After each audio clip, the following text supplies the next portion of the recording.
8 ਸਾਲ ਪਹਿਲਾਂ ਮੈਨੂੰ ਹਰ ਰੋਜ਼ 85 ਗੋਲੀਆਂ ਖਾਣੀਆਂ ਪੈਂਦੀਆਂ ਸੀ। ਹੁਣ ਮੈਂ ਗੁਰਬਾਣੀ ਦੀ ਕਿਰਪਾ ਨਾਲ ਬਿਲਕੁਲ ਠੀਕ ਹਾਂ, ਕੋਈ ਵੀ ਦਵਾਈ ਨਹੀਂ ਖਾਂਦਾ। मैं वाहिगुरु का शुकराना करता हाँ कि मिशन के 7 शब्दों नाल मैं बिल्कुल ठीक हो गया हाँ। इस गल नू 8 साल हो गए ने कि मैं बिल्कुल ठीक हाँ। उठत सुखिया बैठत सुखिया, उठत सुखिया बैठत सुखिया, पाँव नहीं लागे जैसे बुझिया, नहीं लागे जैसे बुझिया, उठत सुखिया बैठत सुखिया, उठत सुखिया बैठत सुखिया।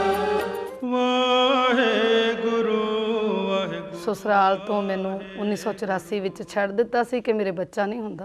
ਮਨ ਬੜਾ ਉਦਾਸ ਰਹਿੰਦਾ ਹੁੰਦਾ ਸੀ। ਪੁਰਾਣੀ ਕਚਹਿਰੀ ਕੋਲ ਇੱਕ ਗੁਰਦੁਆਰਾ ਵਾ ਸ੍ਰੀ ਮਾਈ ਹਰਕ੍ਰਿਸ਼ਨ ਕੌਰ, ਤੇ ਮੈਂ ਆਪਣੇ ਡਿਊਟੀ ਤੋਂ ਆਉਣ ਤੋਂ ਬਾਅਦ ਸ਼ਾਮ ਨੂੰ ਰਹਿ ਰਾਸਤੇ ਪਾਠ ਦੇ ਸਮੇਂ ਆਉਣਾ ਸ਼ੁਰੂ ਕਰ ਦਿੱਤਾ ਗੁਰਦੁਆਰਾ ਸਾਹਿਬ ਰੋਜ਼ ਹੀ। ਇੱਕ ਦਿਨ ਮੇਰੇ ਮੂੰਹੋਂ ਹੀ ਨਿਕਲਿਆ ਕਿ ਜਿਸ ਤਰ੍ਹਾਂ ਤੂੰ ਮੇਰਾ ਘਰ ਉਜਾੜਿਆ ਉਸੇ ਤਰੀਕੇ ਹੈ ਗੁਰੂ ਬਸਾ ਦੇ। एक दिन बैठी बैठी ने चिट्ठी लिख दी अपने आदमी नूं। वो चिट्ठी पढ़न तो 8 दिनों बाद लुधियाने आ गए। मैं गुरुद्वारे जाना, हौली हौली मेरे आदमी 1 महीने च आना शुरू किया, फिर महीने तो बाद हफ्ते च आना शुरू हो गए। फिर ऐसा मौका आया कि मेरे माता जी नूं कहा कि मैं इत्थे ही रह लेना, सानू कोई कमरा लै दो। मेरा विश्वास होर हो गया भी जे वापस आ गए होर भी कुछ हो सकता। मैं गुरुद्वारे जाना शुरू कर दिता। हे सच्चे पातशाह, मेरे घर मेरी झोली भरियो, मैनू भी चिराग दिओ, मैनू भी पचंगी दिओ। ते मेरे बेटा हो गया। उस दिन तो ही टुट विश्वास से अज गुरु का इन्ना रिजल्ट आ रहा कि मेरा बच्चा टॉप ते आ जाता। मैनू कदी आस नहीं सी उस बच्चे की जो गुरु ने दिता। मेरा कहण दा भाव ये आ कि जरूरी नहीं कि थोड़ी सिर्फ बीमारी ठीक होवे, गुरु होर भी रहमतां करदा, गुरु होर भी बख्शिशां करदा वा। वाहिगुरु नाम आ जिहड़ा वो मेरे सारे दुख हर लैंदा। एक आस राखो मन माहे,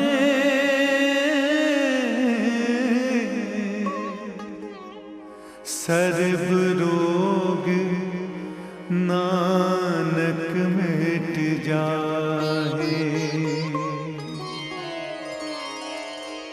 सतनाम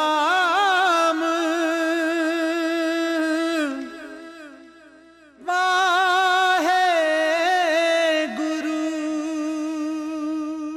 मेरा नाम नीना बहल है। मेरे को वीट एलर्जी थी।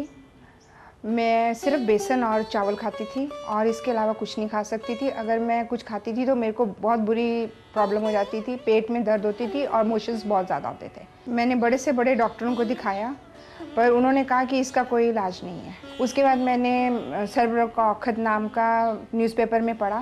उसको पढ़ने से मैं डॉक्टर साहब के पास आई। मुझे हर बड़े से बड़े डॉक्टर ने ये कहकर जवाब दे दिया है कि वीट एलर्जी का दुनिया में कोई इलाज नहीं है।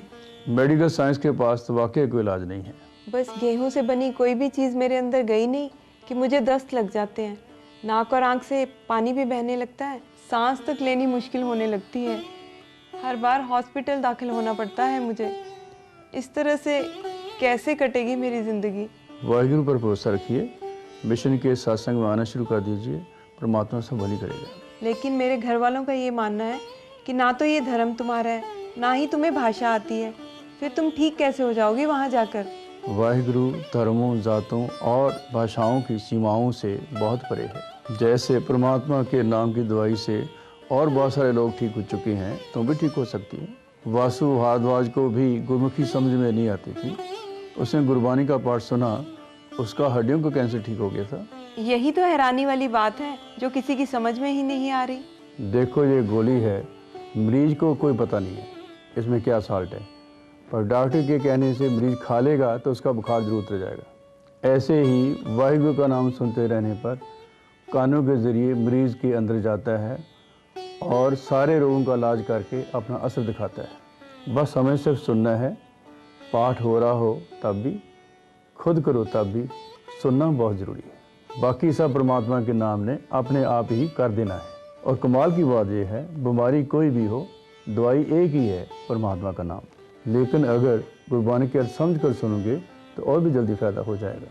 जी, मैं कल से ही आपके मिशन के सत्संग में आना शुरू करती हूँ। उन्होंने कहा सत्संग करो और गुरबानी सुनो। उनके कहने पर जब मैंने गुरबानी सुनी तो मुझे 4 घंटे में आराम आ गया। प्राण नाथ अनाथ सखे,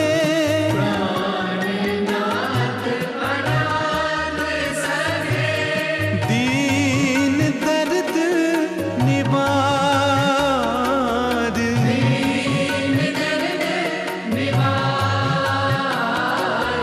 दीन दर्द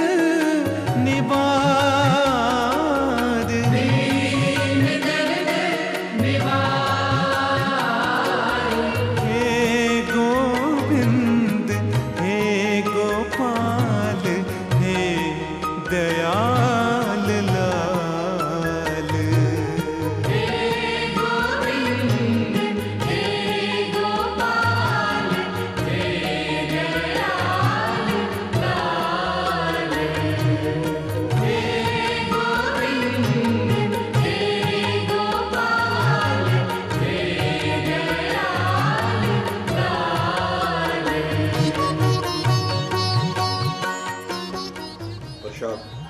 नहीं नहीं भाई साहब, मैं गेहूं से बनी कोई भी चीज़ नहीं खा सकती।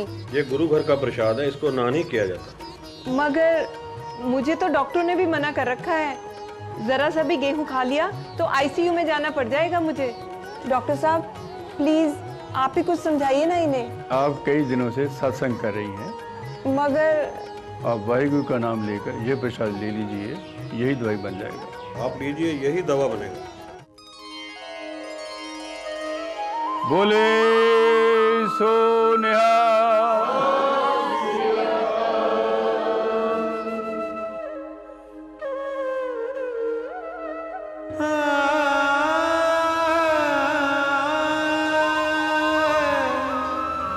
बोले सो निहाल। श्री अकाल। वाहे गुरु हे वाहिगुरु, मैं तो समझती थी कि मैं हिंदू हूँ, मुझे तो गुरमुखी भी समझ में नहीं आती और मेरे घर वालों को भी इतना यकीन नहीं था। मगर आपका नाम, आपकी वाणी सुनकर ही मुझे वीट एलर्जी जैसी लाइलाज बीमारी से छुटकारा मिल गया है। आप धन्य है वाहिगुरु, आप धन्य है, आपकी वाणी धन्य है, आपका नाम धन्य है, आपकी महिमा अपरंपार है प्रभु। मुझे कभी अपने चरणों से दूर मत करना, कभी दूर मत करना प्रभु, कभी दूर मत करना। वाहे गुरु वाहे गुरु वाहे गुरु। गुरबानी में इतनी ताकत है कि मैं 4 साल से बिना दवाई के बिल्कुल ठीक ठाक हूँ। सतनाम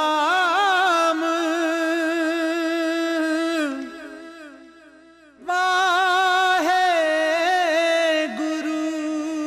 जिस ਵੇਲੇ ਮੈਂ ਹੈਲਥ ਅਤੇ ਮੈਡੀਕਲ ਐਜੂਕੇਸ਼ਨ ਦਾ ਸੈਕਟਰੀ ਸੀ ਪੰਜਾਬ ਗਵਰਨਮੈਂਟ ਦਾ, ਉਸ ਵੇਲੇ ਮੇਰਾ ਦਿਲ ਵਧਿਆ ਹੋਇਆ ਸੀ। ਇੰਨੀ ਜ਼ਿਆਦਾ ਕਮਜ਼ੋਰੀ ਸੀ ਕਿ ਕੱਪੜੇ ਪਾਉਂਦਿਆਂ ਮੇਰੇ ਬੁੱਲ ਨੀਲੇ ਹੋ ਜਾਂਦੇ ਸੀ ਅਤੇ ਮੂੰਹ ਮੇਰਾ ਪੀਲਾ ਪੈ ਜਾਂਦਾ ਸੀ। ਵੱਡੇ ਤੋਂ ਵੱਡੇ ਹਾਰਟ ਸਪੈਸ਼ਲਿਸਟ ਨੂੰ ਦਿਖਾਇਆ, ਪਰ ਮੇਰੀ ਬਿਮਾਰੀ ਦਾ ਇਲਾਜ ਨਾ ਹੋ ਸਕਿਆ। ਅਖੀਰ ਹਰ ਪਾਸਿਓਂ ਥੱਕ ਹਾਰ ਕੇ ਮੈਂ ਗੁਰੂ ਚਰਨਾਂ 'ਚ ਅਰਦਾਸ ਕੀਤੀ, हे ਸਾਹਿਬ ਮੈਨੂੰ ਕੋਈ ਰਸਤਾ ਦਿਖਾਓ। ਵੈਸੇ ਪਾਠ ਤਾਂ ਮੈਂ ਬਚਪਨ ਤੋਂ ਹੀ ਕਰਦਾ ਸੀ, ਪਰ ਇਸ ਅਰਦਾਸ ਤੋਂ ਬਾਅਦ ਮੈਨੂੰ ਅੰਦਰੋਂ ਹੀ ਫੁੱਲਣਾ ਫੁਰਿਆ ਕਿ ਵਾਹਿਗੁਰੂ ਸ਼ਬਦ ਨੂੰ ਗਾ। ਤੇ ਫਿਰ ਜਦੋਂ ਮੈਂ ਵਾਹਿਗੁਰੂ ਸ਼ਬਦ ਨੂੰ ਸਿਰਫ ਅੱਧਾ ਘੰਟਾ ਹੀ ਗਾਇਆ, ਮੇਰੀ ਥਕਾਵਟ ਦੂਰ ਹੋ ਗਈ, ਸਿਰ ਦਰਦ ਘਟ ਗਈ, ਮੇਰਾ ਬੁਖਾਰ ਘਟ ਗਿਆ ਅਤੇ ਮੈਨੂੰ ਯਕੀਨ ਆ ਗਿਆ ਕਿ ਸਤਿਗੁਰੂ ਜੀ ਨੇ ਕਿਰਪਾ ਕਰਕੇ ਮੈਨੂੰ ਰਸਤਾ ਦਿਖਾ ਦਿੱਤਾ ਹੈ। ਉਸ ਤੋਂ ਬਾਅਦ ਮੈਂ ਹਰ ਰੋਜ਼ 2-2.5 ਘੰਟੇ ਸਵੇਰੇ ਅਤੇ 2-2.5 ਘੰਟੇ ਸ਼ਾਮ ਨੂੰ ਵਾਹਿਗੁਰੂ ਸ਼ਬਦ ਨੂੰ ਗਾਉਣਾ ਸ਼ੁਰੂ ਕਰ ਦਿੱਤਾ। ਮੈਂ ਇਸ ਤਰ੍ਹਾਂ ਵਾਹਿਗੁਰੂ ਸ਼ਬਦ ਦਾ ਗਾਇਨ ਕਰਦਾ ਸੀ, ਵਾਹਿਗੁਰੂ ਵਾਹਿਗੁਰੂ ਵਾਹਿਗੁਰੂ ਵਾਹਿਗੁਰੂ ਵਾਹਿਗੁਰੂ ਵਾਹਿਗੁਰੂ ਵਾਹਿਗੁਰੂ ਵਾਹਿਗੁਰੂ ਵਾਹਿਗੁਰੂ ਵਾਹਿਗੁਰੂ ਵਾਹਿਗੁਰੂ ਵਾਹਿਗੁਰੂ ਵਾਹਿਗੁਰੂ ਵਾਹਿਗੁਰੂ ਵਾਹਿਗੁਰੂ ਵਾਹਿਗੁਰੂ। ਇਸ ਤਰ੍ਹਾਂ ਬਿਨਾਂ ਕਿਸੇ ਦਵਾਈ ਤੋਂ ਕੇਵਲ ਵਾਹਿਗੁਰੂ ਸ਼ਬਦ ਨੂੰ ਗਾਉਣ ਨਾਲ ਹੀ 3 ਮਹੀਨਿਆਂ 'ਚ ਮੈਂ ਪੂਰੀ ਤਰ੍ਹਾਂ ਠੀਕ ਹੋ ਗਿਆ। ਬਾਅਦ ਵਿੱਚ ਜਦੋਂ ਮੈਂ ਆਪਣੀ ਤਸੱਲੀ ਵਾਸਤੇ ਹਾਰਟ ਸਾਈਜ਼ ਦਾ ਐਕਸ-ਰੇ ਕਰਵਾਇਆ, ਸਾਰੇ ਡਾਕਟਰ ਇਹ ਦੇਖ ਕੇ ਹੈਰਾਨ ਹੋ ਗਏ ਕਿ ਮੇਰਾ ਹਾਰਟ ਸਾਈਜ਼ ਨਾਰਮਲ ਹੋ ਚੁੱਕਾ ਸੀ। ਇਹ ਮੇਰੇ ਪਹਿਲੇ ਐਕਸ-ਰੇ ਦੀ ਫੋਟੋਗ੍ਰਾਫ ਹੈ ਜਦੋਂ ਮੇਰਾ ਹਾਰਟ ਸਾਈਜ਼ ਵਧਿਆ ਹੋਇਆ ਸੀ, ਤੇ ਇਹ ਮੇਰੇ ਐਕਸ-ਰੇ ਦੀ ਉਹ ਫੋਟੋਗ੍ਰਾਫ ਹੈ ਜਦੋਂ ਮੇਰਾ ਹਾਰਟ ਸਾਈਜ਼ ਬਿਲਕੁਲ ਨਾਰਮਲ ਹੋ ਗਿਆ ਸੀ। ਪ੍ਰਾਣਾਯਾਮ ਤਾਂ ਮੈਂ ਪਹਿਲਾਂ ਹੀ ਕਰਦਾ ਹੁੰਦਾ ਸੀ, ਪਰ ਇੱਕੇ ਸਾਹ 'ਚ ਵਾਹਿਗੁਰੂ ਸ਼ਬਦ ਨੂੰ ਗਾਉਣ ਨਾਲ ਮੈਂ ਮਹਿਸੂਸ ਕੀਤਾ ਕਿ ਇਸ ਤਰ੍ਹਾਂ ਕਰਨ ਨਾਲ ਪ੍ਰਾਣਾਯਾਮ, ਵਾਹਿਗੁਰੂ ਦੀ ਆਰਾਧਨਾ ਤੇ ਸੁਣਨਾ, ਤਿੰਨੋਂ ਚੀਜ਼ਾਂ ਇੱਕੋ ਸਮੇਂ ਇਕੱਠੀਆਂ ਹੋ ਜਾਂਦੀਆਂ ਹਨ, ਔਰ ਇਸੇ ਵਾਸਤੇ ਮੈਂ ਜਲਦੀ ਠੀਕ ਹੋ ਗਿਆ। ਆਪਣੇ ਨਿੱਜੀ ਤਜਰਬੇ ਤੋਂ ਪ੍ਰਭਾਵਿਤ ਹੋ ਕੇ ਮੈਂ ਗੁਰਬਾਣੀ ਰਾਹੀਂ ਹਰ ਬਿਮਾਰੀ ਦੇ ਇਲਾਜ ਦੀ ਵਿਧੀ ਦਾ ਪ੍ਰਚਾਰ ਕਰਨਾ ਸ਼ੁਰੂ ਕੀਤਾ ਅਤੇ ਇਸ ਤਰ੍ਹਾਂ ਸਰਬ ਰੋਗ ਕਾ ਔਖਦ ਨਾਮ ਮਿਸ਼ਨ ਹੋਂਦ ਵਿੱਚ ਆਇਆ। ਸੰਨ 1983 ਤੋਂ ਲੈ ਕੇ ਅੱਜ ਤੱਕ ਮਿਸ਼ਨ ਵੱਲੋਂ ਦੇਸ਼ ਅਤੇ ਵਿਦੇਸ਼ਾਂ 'ਚ ਅਨੇਕਾਂ ਹੀ ਕੈਂਪ ਲੱਗ ਚੁੱਕੇ ਹਨ, ਜਿਨ੍ਹਾਂ ਵਿੱਚ ਗੁਰਬਾਣੀ ਦੀਆਂ ਰਹਿਮਤਾਂ ਨਾਲ ਅਨੇਕਾਂ ਹੀ ਵੀਰ ਭੈਣ ਆਪਣੇ ਹਰ ਤਰ੍ਹਾਂ ਦੇ ਰੋਗਾਂ ਤੋਂ ਛੁਟਕਾਰਾ ਪਾ ਚੁੱਕੇ ਹਨ। ਵਾਹਿਗੁਰੂ ਸ਼ਬਦ ਦੇ ਗਾਇਨ ਅਤੇ ਗੁਰਬਾਣੀ ਦੇ ਪਾਠ ਨਾਲ ਹੀ ਪੰਜਾਬ ਦੇ ਸਾਬਕਾ ਸਿਹਤ ਸਕੱਤਰ ਸਰਦਾਰ ਹਰਦਿਆਲ ਸਿੰਘ ਹੋਰਾਂ ਦੇ ਦਿਲ ਦੀਆਂ ਲਾ ਇਲਾਜ ਬਿਮਾਰੀਆਂ ਠੀਕ ਹੋ ਜਾਣ ਤੋਂ ਬਾਅਦ ਜਦ 1987 ਵਿੱਚ ਉਹਨਾਂ ਨੇ ਤਜਰਬੇ ਦੇ ਤੌਰ ਤੇ ਬਿਨਾਂ ਕਿਸੇ ਤਰ੍ਹਾਂ ਦੀ ਦਵਾਈ ਦੇ ਸਿਰਫ ਗੁਰਬਾਣੀ ਰਾਹੀਂ ਲਾ ਇਲਾਜ ਰੋਗਾਂ ਦੇ ਸ਼ਿਕਾਰ ਮਰੀਜ਼ਾਂ ਦਾ ਇਲਾਜ ਕਰਕੇ ਦੇਖਣ ਵਾਸਤੇ ਲੁਧਿਆਣਾ ਵਿੱਚ ਪਹਿਲਾ ਰੋਗ ਨਿਵਾਰਣ ਕੈਂਪ ਲਗਾਇਆ, ਤਾਂ ਹੋਰਨਾਂ ਬਹੁਤ ਸਾਰੇ ਤਥਾ ਕਥਿਤ ਬੁੱਧ ਜੀਵੀਆਂ ਵਾਂਗ ਉਹਨਾਂ ਦੇ ਆਪਣੇ ਹੀ ਛੋਟੇ ਭਰਾ ਡਾਕਟਰ ਬਲਵੰਤ ਸਿੰਘ ਵੀ ਇਹ ਮੰਨਣ ਨੂੰ ਬਿਲਕੁਲ ਤਿਆਰ ਨਹੀਂ ਸਨ ਕਿ ਦਵਾਈ ਤੋਂ ਬਗੈਰ ਹੀ ਸਿਰਫ ਗੁਰਬਾਣੀ ਰਾਹੀਂ ਕਿਸੇ ਅਸਾਧ ਰੋਗ ਦਾ ਇਲਾਜ ਕੀਤਾ ਜਾ ਸਕਦਾ ਹੈ। ਮੈਂ ਨਹੀਂ ਸੀ ਮੰਨਦਾ ਬਿਨਾਂ ਦਵਾਈਆਂ ਤੋਂ ਆਰਾਮ ਕਿਵੇਂ ਆ ਸਕਦਾ। ਮੈਨੂੰ ਬਹੁਤ ਹੀ ਸਟਰੋਂਗ ਡਾਊਟ ਸੀ ਸੱਚ ਪੁੱਛਣ ਤੇ, ਪਰ ਉਹ ਮੇਰੇ ਵਾਸਤੇ ਜ਼ਿੰਦਗੀ ਦਾ ਟਰਨਿੰਗ ਪੁਆਇੰਟ ਸੀ ਕਿ 10 ਮਰੀਜ਼ ਆਏ, ਉਹ ਵੀ ਇਹੋ ਜਿਹੇ ਇਹਨਾਂ ਦਾ ਇਲਾਜ ਹੋ ਨਹੀਂ ਸਕਦਾ। ਫਿਰ ਕੈਂਸਰ ਪ੍ਰੋਸਟੇਟ ਸੀ ਜਿਹੜਾ ਉਹ ਸਾਰੀ ਬੋਡੀ 'ਚ ਉਹਦਾ ਮੈਟਾਸਟੇਸਿਸ ਸੀ, ਬੋਨਸ ਵਿੱਚ, ਇਲਾਜ ਨਹੀਂ ਸੀ ਹੋ ਸਕਦਾ। ਬੰਦੇ ਨੂੰ ਕਈ ਮਹੀਨੇ ਦੀ ਰੋਟੀ ਨਹੀਂ ਸੀ ਖਾਧੀ ਤੇ 6-6 ਘੰਟੇ ਬਾਅਦ ਟੀਕਾ ਲੱਗਦਾ ਸੀ ਦਰਦ ਦਾ, ਤੇ ਮੈਨੂੰ ਲੱਗਦਾ ਇਹਦੀ ਡੈਥ ਹੋ ਹੀ ਜਾਣੀ। ਮੇਰਾ ਮਨ ਹੀ ਕਹਿੰਦਾ ਸੀ ਵੀ ਇਹਨੇ ਜਿੰਨਾ ਕੁ ਬਿਮਾਰ ਹੈ। ਇਹਦਾ ਇੱਕ ਹਾਰਟ ਦਾ ਪੇਸ਼ੈਂਟ ਆਇਆ, ਇੱਕ ਫੂਡ ਐਲਰਜੀ ਦਾ ਆਇਆ, ਇੱਦਾਂ ਹੀ ਸਾਰੇ 10 case C exactly, I don't remember all of them, ਪਰ 10 ਨੂੰ ਹੀ ਪੂਰਾ ਆਰਾਮ ਹੈ। ਹੈਰਾਨੀ ਦੀ ਗੱਲ ਹੈ, ਕੈਂਸਰ ਵਾਲੇ ਬੰਦੇ ਨੂੰ ਮੈਂ ਇੱਕ ਟੀਕਾ ਵੀ ਨਹੀਂ ਲਾਇਆ। ਮੇਰੇ ਵਾਸਤੇ ਇੱਕ ਬਹੁਤ ਵੱਡੀ ਗੱਲ ਸੀ। ਮੈਂ ਕਿਹਾ ਮੈਂ ਡਾਕਟਰ ਹੋ ਕੇ ਤਾਂ ਇਲਾਜ ਨਹੀਂ ਕਰ ਸਕਦਾ। ਫਿਰ ਮੈਨੂੰ ਪੂਰਾ ਹੀ ਭਰੋਸਾ ਹੋ ਗਿਆ ਵੀ ਇਹ ਤੋਂ ਵੱਡੀ ਕੋਈ ਗੱਲ ਨਹੀਂ। ਹਰ ਇੱਕ ਬੰਦੇ ਦੀ ਬਿਮਾਰੀ ਠੀਕ ਹੁੰਦੀ ਹੈ, ਤੁਸੀਂ ਕਿਸੇ ਵੀ ਤਰੀਕੇ ਨਾਲ ਐਕਸਪਲੇਨ ਨਹੀਂ ਕਰ ਸਕਦੇ ਬੰਦਾ ਠੀਕ ਕਿੱਦਾਂ ਹੋਇਆ। ਇਟਸ ਬੈਫਲਿੰਗ।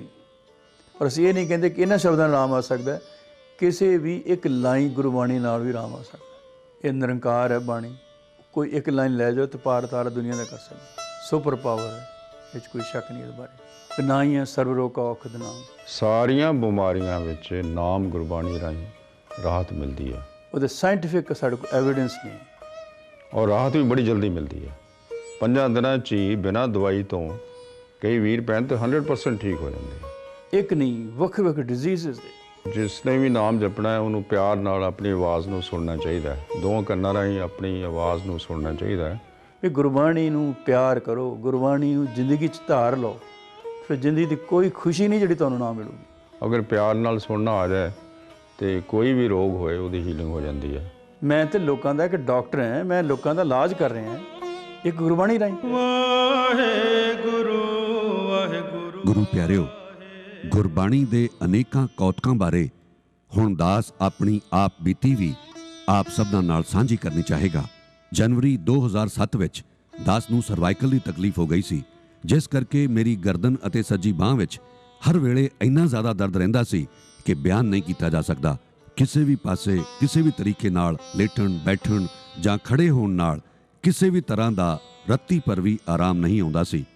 ਬੰਬਈ ਦੇ ਹਰ ਵੱਡੇ ਤੋਂ ਵੱਡੇ ਡਾਕਟਰ ਨੂੰ ਵਿਖਾਇਆ, ਹਰ ਤਰ੍ਹਾਂ ਦੇ ਐਕਸ-ਰੇ ਹੋਏ, MRI ਕਰਵਾਈ, ਹਰ ਤਰ੍ਹਾਂ ਦੀਆਂ ਦਵਾਈਆਂ ਖਾਧੀਆਂ, ਆਯੁਰਵੈਦਿਕ ਅਤੇ ਦੇਸੀ ਇਲਾਜ ਕਰਵਾਇਆ, ਫਿਜ਼ੀਓਥੈਰੇਪੀ ਕਰਵਾਈ, ਪਰ ਉਸ ਜਾਨਲੇਵਾ ਦਰਦ ਤੋਂ ਛੁਟਕਾਰਾ ਨਾ ਮਿਲ ਸਕਿਆ।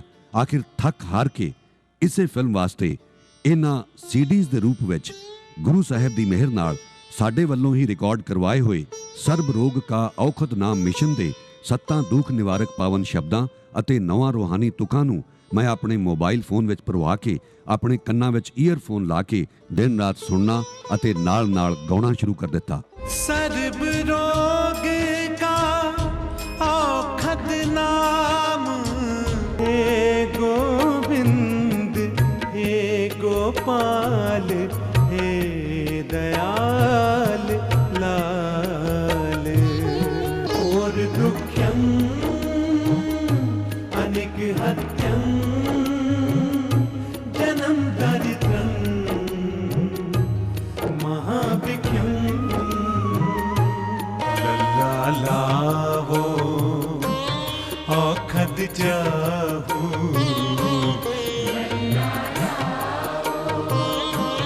उठत सुखिया बैठत सुखिया गुरपुर कृपा करी रोग मिटाया आप प्रभु उपजा सुख सात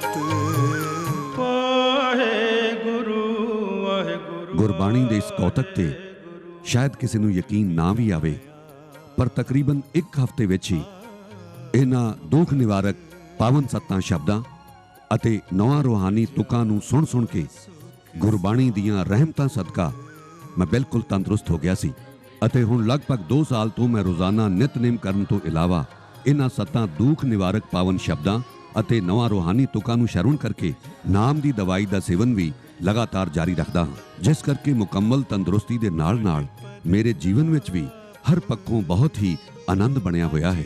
ਤੁਸੀਂ ਵੀ ਅੱਜ ਤੋਂ ਹੀ ਪੂਰੇ ਧਿਆਨ ਨਾਲ ਗੁਰਬਾਣੀ ਸ਼ਰਵਣ ਕਰਕੇ ਅਜ਼ਮਾ ਸਕਦੇ ਹੋ। ਕੁਝ ਮਹੀਨਿਆਂ ਬਾਅਦ ਪ੍ਰਮਾਣ ਤੁਹਾਨੂੰ ਆਪਣੇ ਆਪ ਹੀ ਮਿਲਣੇ ਸ਼ੁਰੂ ਹੋ ਜਾਣਗੇ। ਇਹ ਵੀ ਮੇਰੀ ਹੀ ਤਰ੍ਹਾਂ ਗੁਰਬਾਣੀ ਦੀਆਂ ਰਹਿਮਤਾਂ ਨਾਲ ਅਸਾਧ ਰੋਗਾਂ ਤੋਂ ਛੁਟਕਾਰਾ ਪਾ ਚੁੱਕੇ ਕੁਝ ਇੱਕ ਅਜਿਹੇ ਸੱਜਣ ਹਨ ਜਿਨ੍ਹਾਂ ਦੀ ਆਪ ਬੀਤੀ ਸਾਡੇ ਕੋਲ ਉਪਲਬਧ ਹੋਣ ਦੇ ਬਾਵਜੂਦ ਅਸੀਂ ਸਮੇਂ ਦੀ ਘਾਟ ਕਾਰਨ ਇਸ ਫਿਲਮ ਵਿੱਚ ਸ਼ਾਮਿਲ ਨਹੀਂ ਕਰ ਸਕੇ ਹਾਂ। रोग मिटाया आप प्रभु उपजा सुख सात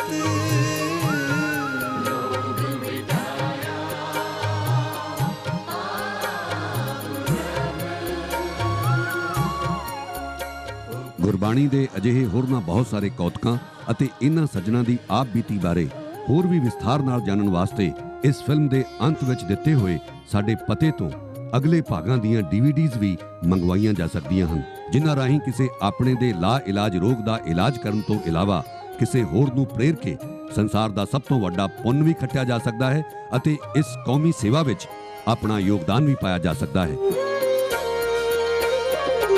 अनक उपावी रोग न जाए रोग मिटे हर आँख दिलाए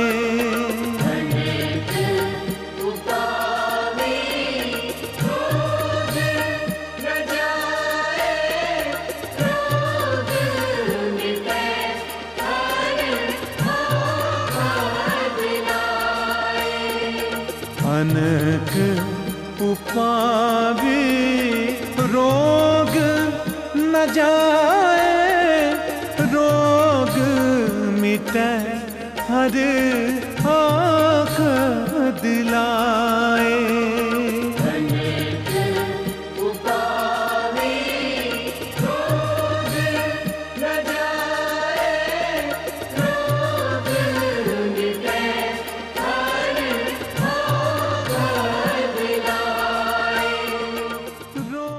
तुमरी महिमा बरन न साको तू ठाकर ऊंच भगवाना तेरे कवण कवण गुण कह गावा तू साहिब गुणी निदाना।